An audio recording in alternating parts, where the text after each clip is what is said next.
Hey everybody, and welcome to Film Freaks, films we love. And on this episode, we are actually shooting it here in the Mook house, here with Miss Lenore, and this giant pile of stuffed animals. Because, with the coronavirus going on, I believe Fort Monroe is closed to the public, even though that's, still open to me, but it just seemed like it would be better if we would just go ahead and shoot this one back in my house today. Excuse me. So today's episode is going to be on a movie that I remember from way back when I was a kid, and I saw it in the theater and I really liked it, and Lenore hadn't seen it, so we thought we'd do this one, Close Encounters of the Third Kind. Guess it's mirrored. It doesn't look that clear in there. Yeah, well, that's okay. So this is, of course, the Steven Spielberg movie from 1977, and it's about a group of people who encounter some space aliens and become obsessed over them, and the government tries to sort of prevent them from going and finding out what they're doing with them, and it turns out what they're doing with them is trying to communicate with them, and et cetera, et cetera, et cetera. I mean, most people have seen this film. Most people know what this film is all about. I did bring my cheat sheet here, so I'm going to read a few notes off of this. You hadn't seen this before, right? I'd heard of it. But you'd heard of it, and you did you have an idea what it was about? I'm pretty sure I saw that music scene at the end before, but Okay. I never had context for it. Gotcha. Although, to be honest, even with context, I was confused. Well, we'll talk a little bit about that. So now, consulting my notes, this was a movie directed by Steven Spielberg. Steven Spielberg, for those of you guys who know me, he's really not my favorite director. I find him to be a little schmaltzy. I find him to be a little manipulative. I don't really like how he uses music like a hammer to sort of force people to feel certain things. It's very old-timey. It's very, 1940s-ish, Frank Capra-ish kind of filming. It's not really my favorite, to be honest. But among Spielberg's movies, this is probably one that I like the best. It was shot for a total of $20 million, but it made well over $300 million. So it was a big hit. It was the biggest hit of 1977. Excuse me, and I believe it had 8 Academy Award nominations, although interestingly enough, it only won 1, and that was for Best Cinematography for Vilma Sigmund, which is pretty cool. And the film stars Richard Dreyfuss, who plays the sort of everyman electrical wire guy for the electric company, Roy Neary. His wife is played by the wonderful Terry Garr. And then there is Melinda Dillon, who plays Jillian Guyler. She's the one who has the little kid Barry, who's actually played by Carrie Guffer. Excuse me. And then amongst the scientists that you see first off are Francois Truffaut, the famous French New Wave director, and Bob Balaban, who's been in a bunch of great films. He's always been an excellent director. And then there are a couple other folks that, as time has gone on, I've noticed kind of pop in and out. Lance Henriksen's in there. I'd forgotten all about that. Carl Weathers is in there. He's one of the soldiers. Remember when Richard Dreyfuss is trying to sneak through, and the army guy's like, we shoot looters. That was Carl Weathers. So that was pretty cool. And this is actually a movie that Spielberg wrote too, which is the other reason why I kind of like this one too. I tend to think Spielberg as a writer is a little schmaltzier than as a director, but this one I thought it was pretty good, even though again it's a little manipulative, a little schmaltzy, but in my opinion it seemed to work okay for this film. I didn't mind it so much. Now the really cool thing is that if you haven't seen this film, I'm sure you have by now, but the climax takes place in Devil's Tower, Wyoming, and as a matter of fact, most of the characters get obsessed with Devil's Tower, at least the shape of it, and they can't figure out what it is before. Now, previously I had known what Devil's Tower was, So initially when I first saw it, I mean, I was like 10 or 11 when this came out. So it really kind of captured my imagination, even more than Star Wars did at the time, or Jaws. Excuse me. But I was always interested in geology and sort of interesting geographic or geological formations and things. So I already knew what the Devil's Tower was, but had never really seen any movies about it, and had never really heard anybody talk about it before. So for me, this was kind of like a thing. And then, of course, the other thing is you got to see like the wonderful, beautiful starscapes that are in towards the end of the film, which was really cool too. So I really enjoyed that. So yeah, I guess we could talk a little bit about the actors. As I said, Richard Dreyfuss plays the main guy. Richard Dreyfuss, of course, has been in a ton of movies, a lot of big movies. He's a big star. Goodbye Girl, I think, is where he started, or at least he's the one that I remember. He was, of course, in Jaws, and he's just in all kinds of stuff. In fact, that's where he met Spielberg before. Interestingly enough, excuse me, it turns out that there were a number of other actors who were originally supposed to play the role that Richard Dreyfuss ended up taking. I believe initially Spielberg wanted to have Steve McQueen in there, and McQueen, I guess he liked the script, but he ended up passing on it. But people like Al Pacino and Jack Nicholson and Gene Hackman and all kinds of people were sort of, originally thought to be the guy to play that role. And from what I've read, Dreyfuss knew about the story and knew about the role and really, really wanted it. And apparently he would show up and talk with Spielberg about various things, and he'd say things like, oh, Pacino's too emotional for this role, or Jack Nicholson's too crazy for this role. You should really hire me. So eventually he kind of wore him down and ended up getting in the role. And I think he ended up doing a really good job of it. I think some of the other actors that were mentioned, it just would have been a little too constraining for them. I think it fit Dreyfuss pretty well. Nicholson does have the crazy eyebrows. Right. I suspect he wouldn't be a good fit for this role. But Even though you do see the character go a little crazy, that's not Nicholson crazy. So he's in there, and he's the big star of the film. Terry Garr, of course, is also famous. She was in a bunch of films. Probably the most famous one would have been Young Frankenstein, of course. Roll, roll, roll in the hay, which is a great film, and she was in a number of other films too.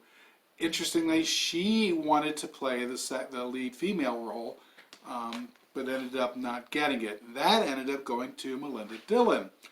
Melinda Dillon with her wonderful denim shorts. That's the one thing I remember as a teenager.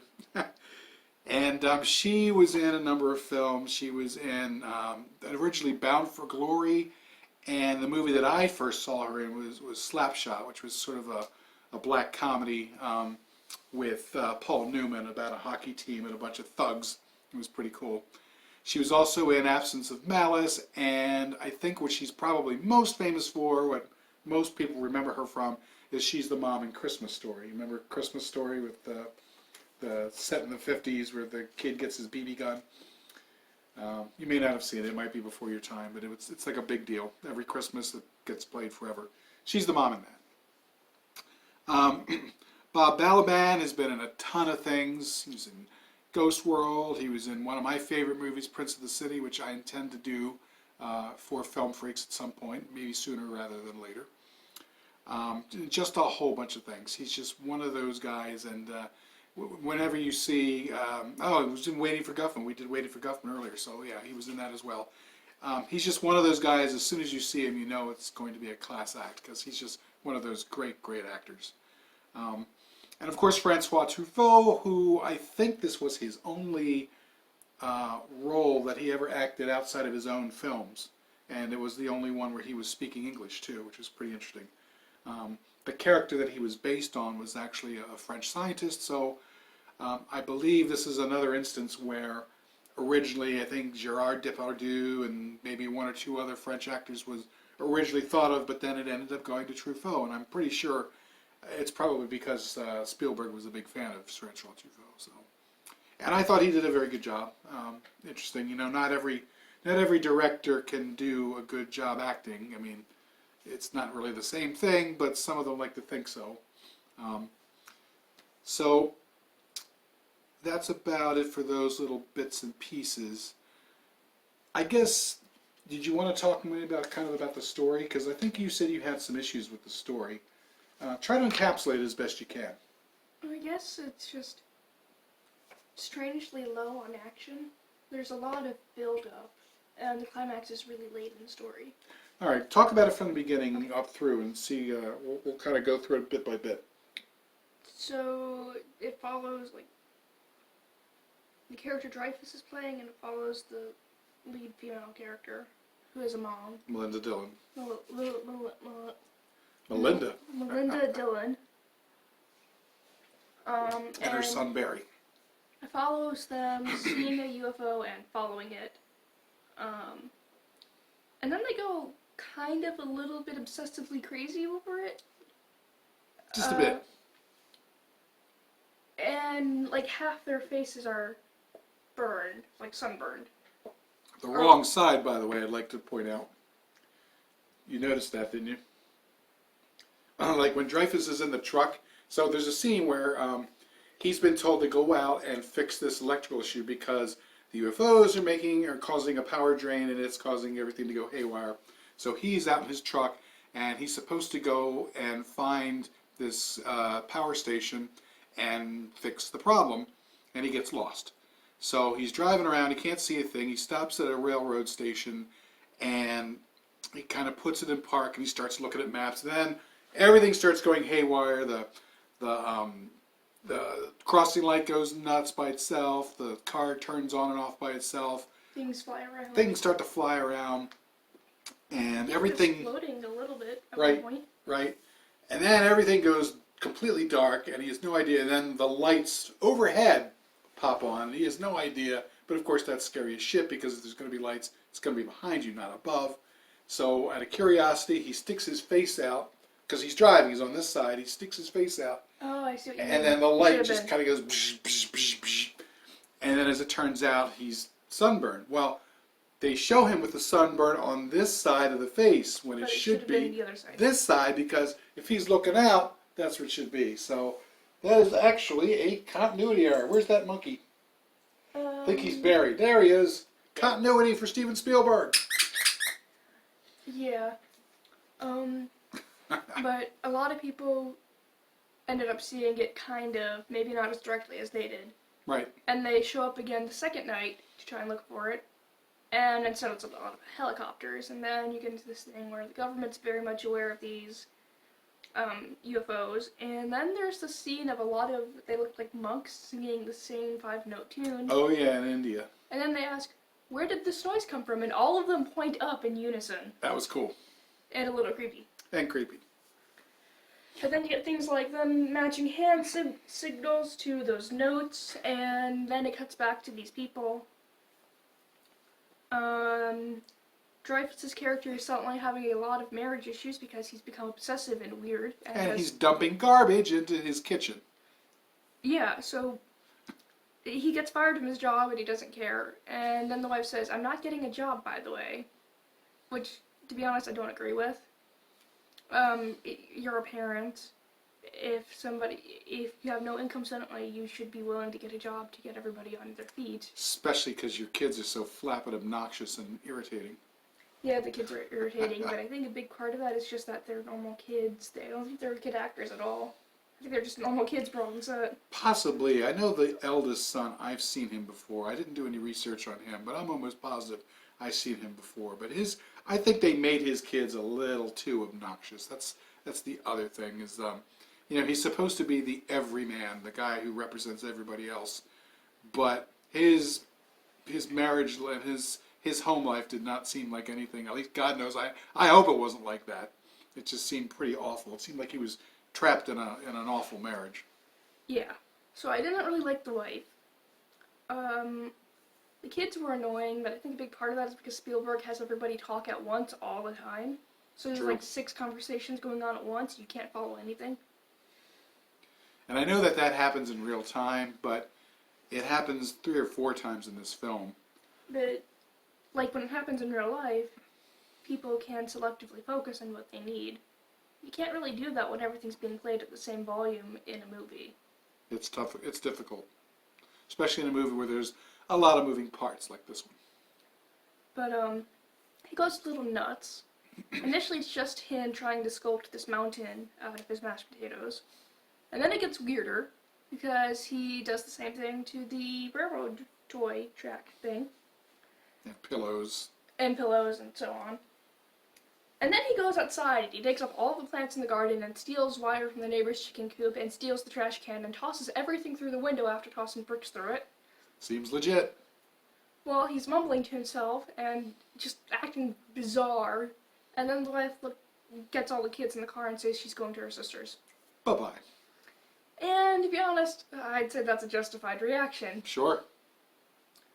So I'm not really rooting for anyone in particular at this point, but then you cut back to the mom and...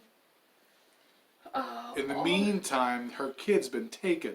Yeah, her kid has been kidnapped by light and clouds. So everything in the house is going haywire. Like, the laundry machine has kind of exploded. The stove has lit everything on. There's red and blue lights everywhere, pouring in through everything. Because that's what happens when Up aliens through come. the floor, through every window, and so on and so on. The dishwasher is spitting things out all over the place. It's nuts. And throughout all of this, the kid is perfectly happy. He's grinning, he's bouncing around, he's smiling, he's waving, he's singing to himself. It's the same 5-note tune. And it's funny because I remember reading that they had these guys, I think they were dressed like clowns, or dressed up, you know, in something off camera, and they would show like toys and things to the kids. So, yeah, so when he's smiling, it's not that he's acting per se, he's smiling because he sees something that he likes off camera, and they're simply recording him doing that. So that one point where he says toys, it's because somebody off camera is dressed up in a funny suit and has a toy, and he's just kind of waving it around, and the kid's happy because he likes his toys. It makes sense in the movie, though, because he probably thinks the UFOs are just really big toys. Sure. But, also the aliens were messing around with his toys. He probably thinks of them as his toys, being connected to them. And that was cool. But, yeah, he's happy, he's grinning, he's bouncing around. He is not affected by anything in this situation, even though it's creepy and vaguely horror movie-like. Hell no. He goes tear-assing out of the house, running through the fields like there's not a care in the world. Meanwhile, his mom's like, "Ah, Barry, come back!" And she used to chase his ass all the way up a highway. Yeah, but, that was earlier. That was earlier. In this particular scene, and everything looks like it's about to light on fire because there's a lot of orange light Yeah, everywhere. the aliens come back for the poor kid. Yeah, he grins and then he crawls through the dog door, and then he's gone. Yeah. So we understand why Melinda Dillon's character, Jillian, is obsessed. And we kind of understand why Richard Dreyfuss's character is obsessed.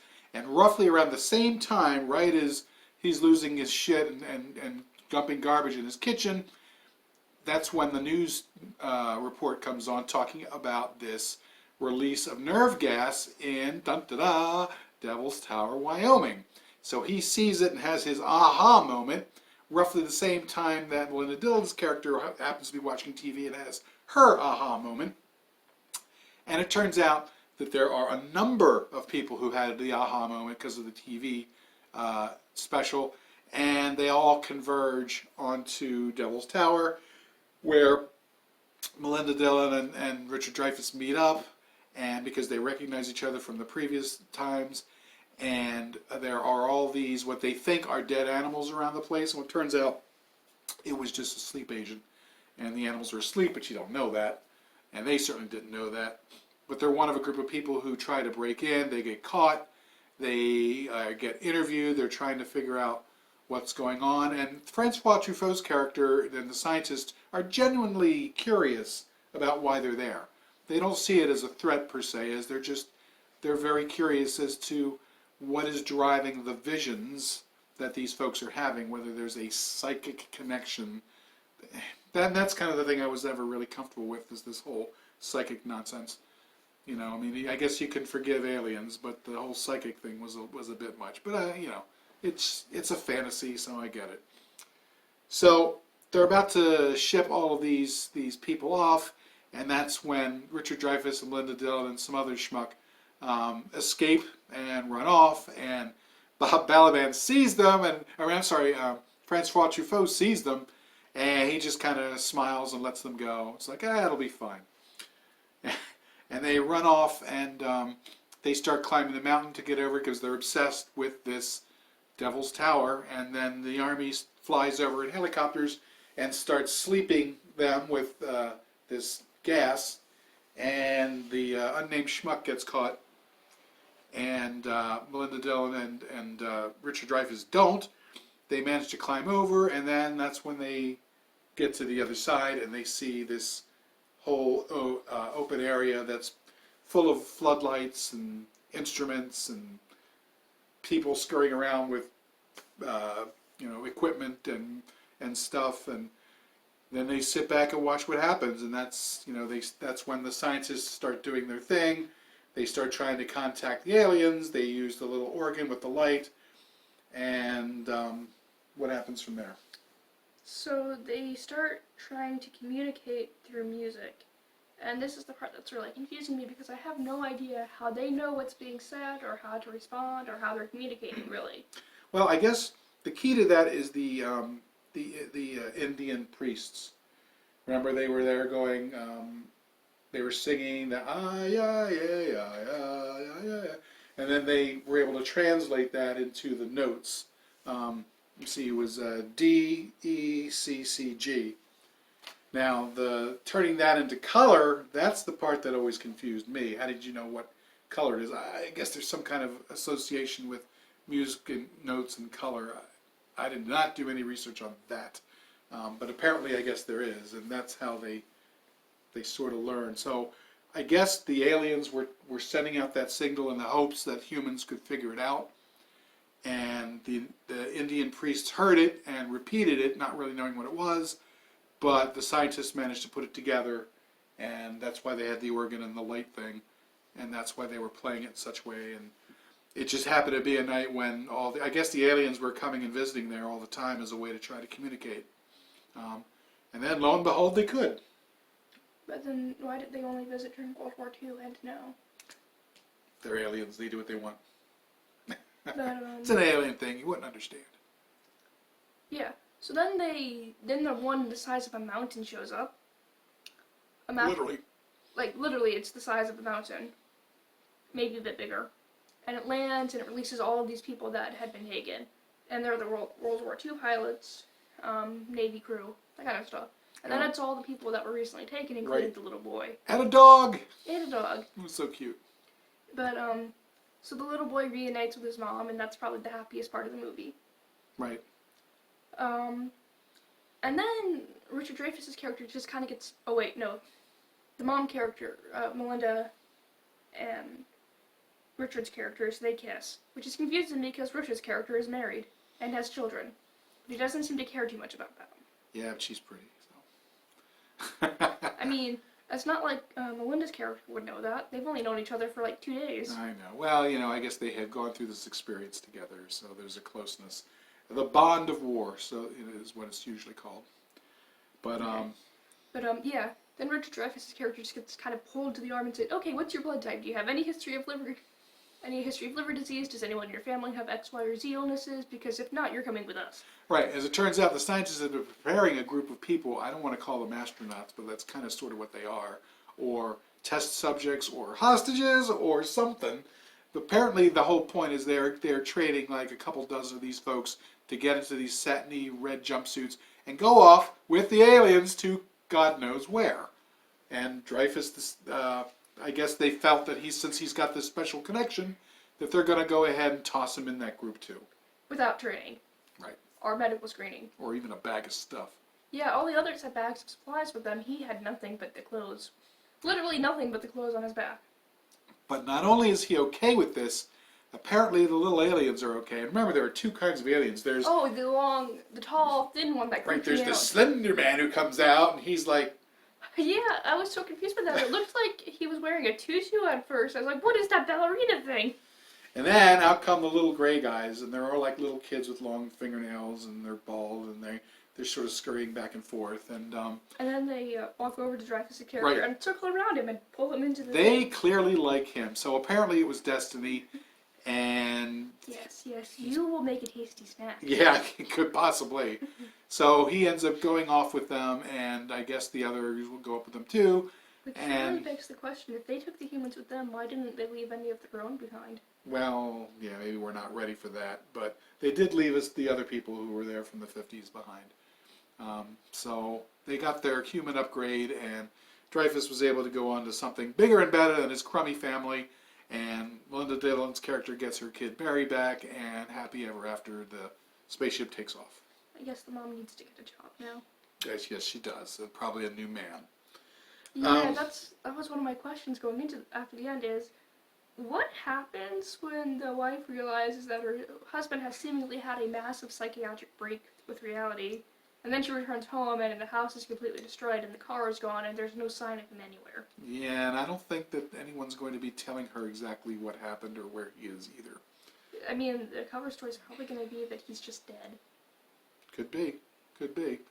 But, so there are a number of scenes in this film that I wanted to talk about that I really liked. The whole plot overall, a little far-fetched in my opinion, but like I said, it's a fantasy. I don't really think of this so much as a science fiction movie as I do just an out-and-out fantasy. Usually that's the kind of thing that bugs me, but for some reason it's okay in this film. That whole happily ever after thing.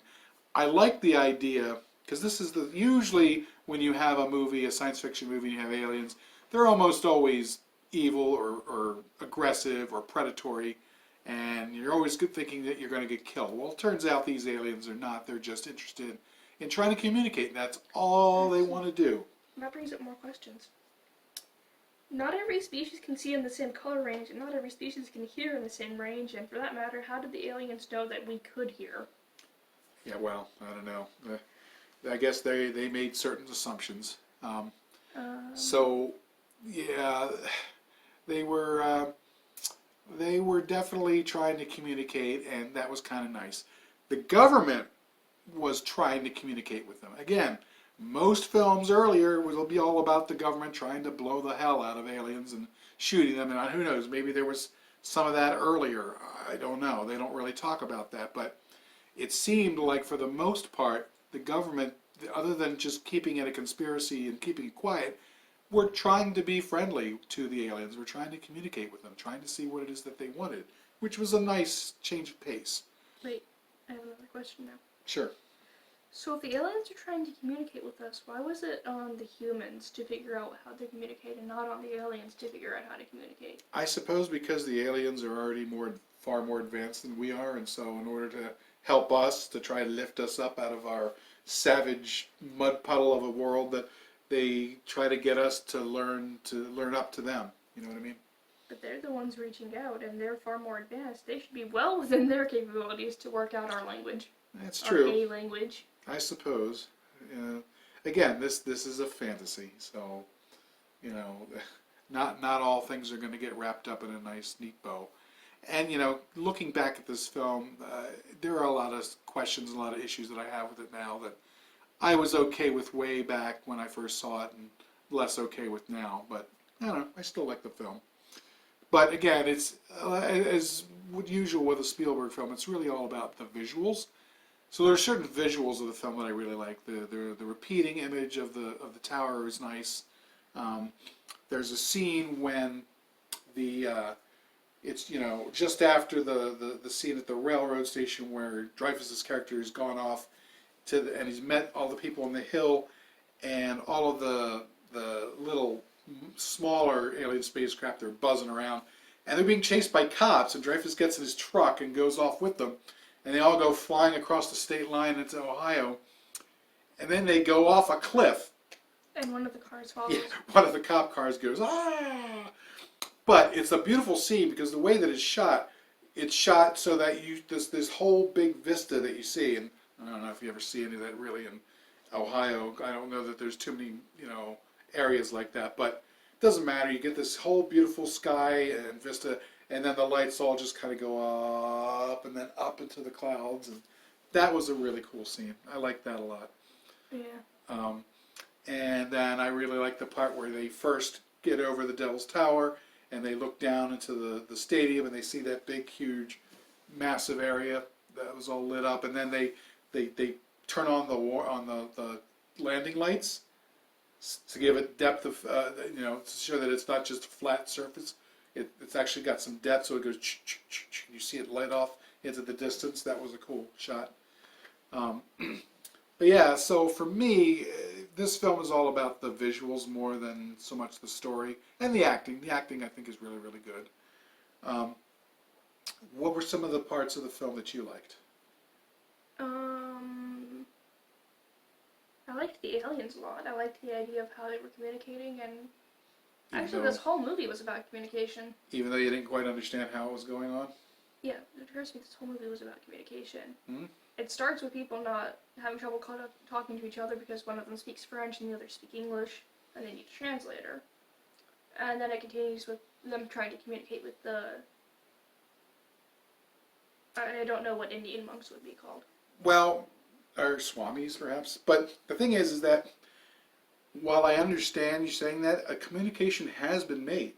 And that's the thing. That's why these other characters are so obsessed about it, because on the psychic level, the aliens have managed to connect and communicate with Melinda Dillon and Richard Dreyfuss's character. They don't understand it, and that's why they're so obsessed with this image, but they end up running it down and figuring it out, and that was the gist of their communication. So there was a communication at some level, which is interesting. So I think that's kind of the theme of the film there, is that there's always a level of communication going on, and sometimes you have to really, really work at it.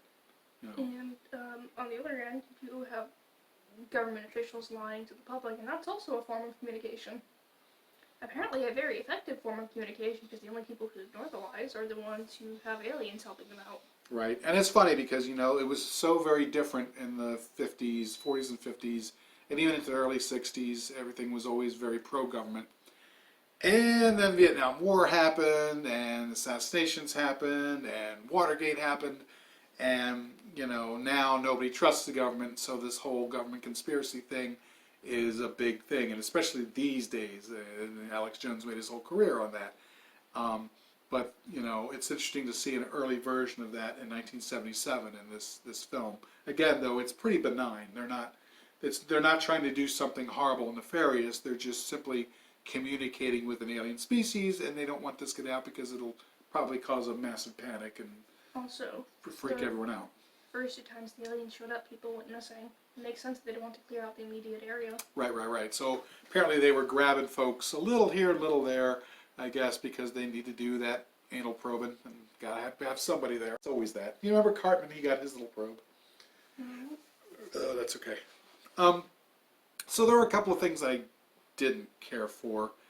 One of the things about this film that always bugged me is that there are 3 different versions. There's the original version, which I remember seeing in the theater. It's small, but I hadn't seen it since then. 1980 is when the second version came out, the special edition. And the special edition, what happened is that they removed some of the scenes and they added some new stuff in there. And then it ended up being a couple minutes shorter. Now, the thing that got removed is the stuff that I didn't like from the original, and that's a lot of the scenes where Dreyfuss is going nuts, where he's tearing up the lawn and he's pulling up plants and he's doing all kinds of crazy shit. And from what I understand, the studios didn't really like that because it didn't show Dreyfuss's character in a very sympathetic light, which made a lot of sense. So they cut a lot of that stuff out, and you see in the later versions you don't see quite so much of why he's going crazy. Now that's becomes a little bit more mysterious because I remember seeing the second version thinking, okay, I remember him going nuts, but why is he going nuts quite this way? And, you don't get to see it so much. And then there's a third version. There's a director's cut where he extends other scenes and removes others, and there's the scenes that he wants there. and it's actually the longest one of the group, and I think that's the one that I have seen the whole time. And the original version is the one that we had seen, because I could never for the life of me figure out which one was which until I'd seen it. I hadn't actually watched this film in about 10 years, so I figured it was about time. But one of the things I do remember missing, which was not, I guess, in the original scene, was the ship. They didn't show the ship, did they? In the desert, in the Gobi Desert. They, remember when they're going around? The government guys go to Mexico first because they found the planes, and then they talk to that little old Mexican guy who says the sun came out and sang to him. Yeah. Well, there was another scene similar to that where the scientists end up going to the Gobi Desert in Mongolia, and there's a ship there. There's a freaking shipwreck, and it turns out the ship went missing in the Bermuda Triangle back in the 50s, and the Gobi Desert is like 1,000 miles from the ocean, so they're all standing around going, what the hell is it doing here? How did it get here? And it's just another crazy, I don't remember that scene at all. Right, it wasn't in the version we watched. So I distinctly remember that scene. There was also another scene that was not in this that I remember. It's right after Dreyfus has his final, well, not his final, but one of the breakdowns with the mashed potatoes, and then his kids are getting wigged out. And the older kid actually starts throwing a fit and starts slamming the door and starts calling his dad a crybaby. He's like, you crybaby, you crybaby. That was not in this original scene, the original version, and I distinctly remember that. So that must have been in either the special version or the director's cut. But the problem is that if you've seen them all, they all start to blend in after a while, and it's very strange. I don't like how some movies are like that, and it can be confusing. So that's one thing. And then the aliens themselves, it was cool, but I understand like when they can make, if they have some kind of control over electromagnetism and they can make things turn on and off by themselves, that I can understand that. I can let that go. But they were also able to physically manipulate stuff that is not, animated in any kind of way. I mean, why were the screws popping up by themselves? Why were refrigerator doors opening by themselves? Exactly what alien power would that be? You know what I mean? Are they psychokinetic? Maybe not. If you can produce a strong enough magnetic field or an electromagnetic field, you can make things that would not normally act in that way act magnetic, and you can make it levitate and move. Can you make screws reverse themselves? I've seen it been used to levitate frogs, so maybe. Yeah, I don't know. The jury's still pretty much out about that one. And I understand it's there for visual effects. And like you were saying, like the oven was all of a sudden red and blue lights. Well, where the hell? How's it going to do that? It doesn't have the capacity to do that. So I understand if stuff's going haywire, as in like the little cars driving by themselves. But when shit starts doing things that it cannot physically do, it has not been programmed or designed to do. Like the washing or the dishwashing machine or something tossing stuff out. Right. There's no mechanism that can allow it to do that, no matter how much energy it suddenly gets. So I called shenanigans on that. But again, it's part of the fantasy. And that's really the biggest issue I have with Spielberg, is that he's really more about doing these fantastical, non-realistic things in most of his movies. It's a lot of fluff. He likes to have a lot of fluff, and it's mainly there for visuals and to sort of pad the story and make it family friendly and fantasy, and most of the time I just don't care for it. I know he goes against the grains on several movies, but this movie it seemed to work okay. Some of the other movies I just didn't care for because of that. What did you think about the way that the movie was shot? Did it bug you at all? People talking over each other. Clearly Yeah. that bugged you. Yeah, I couldn't follow anything anyone was saying. Right. Well, the one scene, the first scene where that happens is in the radio tower for the flight control. That makes sense. That makes total sense because they're trying to figure out what's going on, and you've got a number of different people talking over themselves. And then maybe the scientists, when they were trying to figure out stuff, I could understand that because I imagine, I can imagine during a space launch in Cape Canaveral, people are all going to be talking at the same time. You know what I mean? It's gonna happen. Yeah, lots of moving parts that need to be addressed simultaneously. Sure, but outside of that, there are a number of times when the other characters are all sort of talking, and they are sort of stepping on each other's lines on purpose, and that can be a little confusing. What else bugged you? There was just in general, it didn't seem like there were very high stakes in the movie. True. I didn't have much time to care about the characters before everything happened. Interesting. I wonder if I should have shown you the director's cut then, because I know the director's cut's longer and they add in more stuff that will allow you to sort of become more comfortable with it. I mean, I was pretty comfortable with Melinda Dillon's character with her kid and Barry. That seemed pretty cut and dry. Yeah, you get a pretty good idea of who the mom is, what the kid is like, everything like that. Mm-hmm. But the Richard Dreyfuss character, I just didn't care about him that much. Yeah, and as a matter of fact, the weakest part of the film, in my opinion, is the early part where you have to see him wrapped up with his family. I guess it's because he's so disconnected from them. That, and he's supposed to be the everyman. There's a little too much of that. I think it was good that they got rid of a lot of that stuff, especially where he's wigging out on them. But a little less of the family stuff would have been helpful to me. I get it. He's a father and he has 3 kids. I don't need to see much more than that, personally. But I guess it's also just that he doesn't seem to care about them all that much. He does and he doesn't. I mean, he does up to the point where he starts obsessing over this thing, and all of a sudden, you're right, he throws his family overboard. Once he has that aha moment where he sees the Devil's Tower on TV, he doesn't give his family a second thought. They're gone. Not a second thought. Which is weird because the other people who have that aha moment still care about their family. Well, I guess a big part of it is because Melinda's character's son is on the spaceship. Right. That's why the little space aliens chose him. Because they know that he doesn't give a crap about his family. So they can take him up into space and probe him and do all kinds of stuff, and nobody cares. Yeah. So yeah, there are some good things about the film. There are some not so good things about the film. These are movies that I've always liked and I've always enjoyed, but they're not necessarily perfect films. It's not going to be on my list of great films, but there are some good things. Sometimes again, the music can be too much. I kind of liked initially the way that they were trying to teach language or teach communication through the use of lights and music, but it went a little overboard when all of a sudden it became symphonic.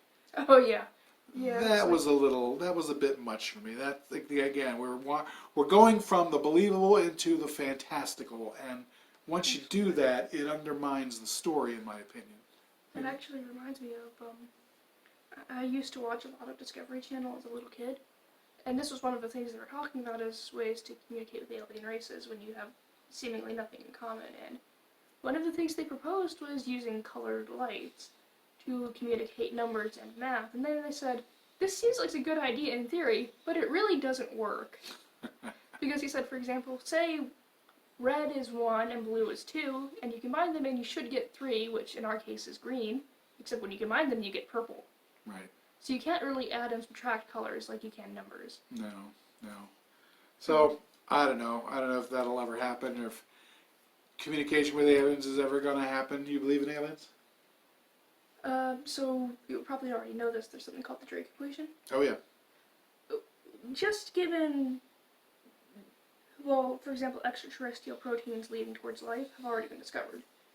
So the building blocks exist, and there are planets within habitable zones, and we've barely explored our own solar system, much less outside it. Billions and billions of stars with billions and billions and billions of planets, and the probability of life being on them is it's just astronomical. There has to be life. Now, whether there is advanced life is another question, and whether that advanced life is so advanced that they can actually overcome the vast distances in order to travel to our little planet is a completely different story, because that I do not believe.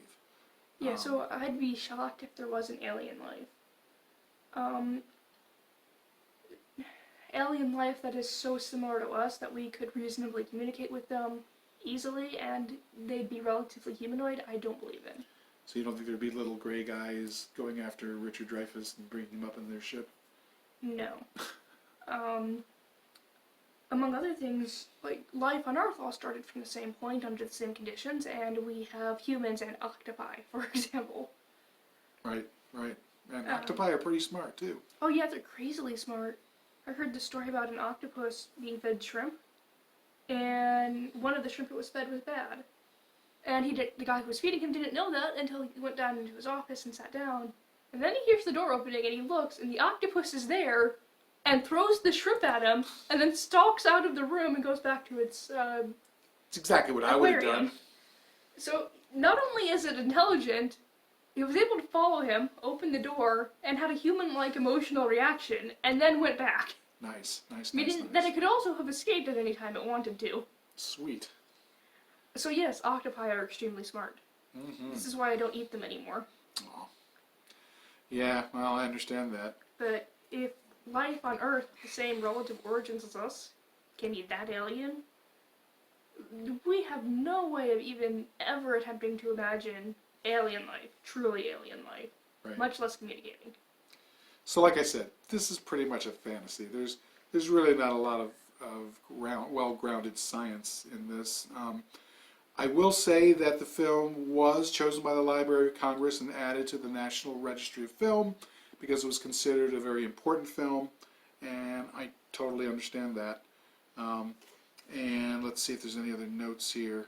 Oh yeah, and I think I mentioned Vilma Sigmund was actually the guy who was the cinematographer, and he actually won Best Cinematography. He is best known for movies like Easy Rider and Deliverance and The Deer Hunter and Heaven's Gate, which we talk about on Indie Film Cafe. And what people may not know is that he was an early compatriot and worked for Ray Dennis Steckler and actually shot Incredibly Strange Creatures Who Stopped Living and Became Mixed Up Zombies. So it's all a big, wide, wonderful world of connections, and I always thought that was pretty cool. And just funny that he gave him and several Laszlo Kozlaks and some of the other great cinematographers their first work in this country. Okay, so I think that about wraps up this version of Film Freaks and Close Encounters of the Third Kind. So, overall, did you like the movie or did you not like the movie? I'd say I liked it. I'm not sure I'd be able to watch it again because it takes a long time to build up. Mm. Yeah, and I can't even call it a slow burn because there really isn't much of a burn. But, you know, if you're looking for a fun, interesting fantasy, you know, that's pretty lighthearted, that everybody can enjoy, the family can enjoy, because that's why Spielberg made it this way, so that the family can enjoy it, because, you know, that's what Hollywood wants, that's where the money is where all the family stuff is. This is one of the better ones, and it does have some really, really good visuals, and the fact that we saw it in Blu-ray makes a lot of those scenes stand out even more. So the colors look really, really good, and the extreme depth of focus for a lot of the scenes looked really, really good, and the sound was clear, and the music was really good, although I think the music kind of overwhelmed my speakers at a few times for certain notes. But overall, it was a good film, and I'm glad I saw it again after a good while, after the last time I'd seen it. It had been a good while, and I was curious to see what your reaction was going to be to it, so I'm glad you got a chance to see it. Yeah. Okay, so that'll wrap up this month's Film Freaks. Next time it'll bounce over to Jonathan out in California. And please join us next time for Indie Film Cafe and Film Freaks, and we will see you on the flip side. Bye.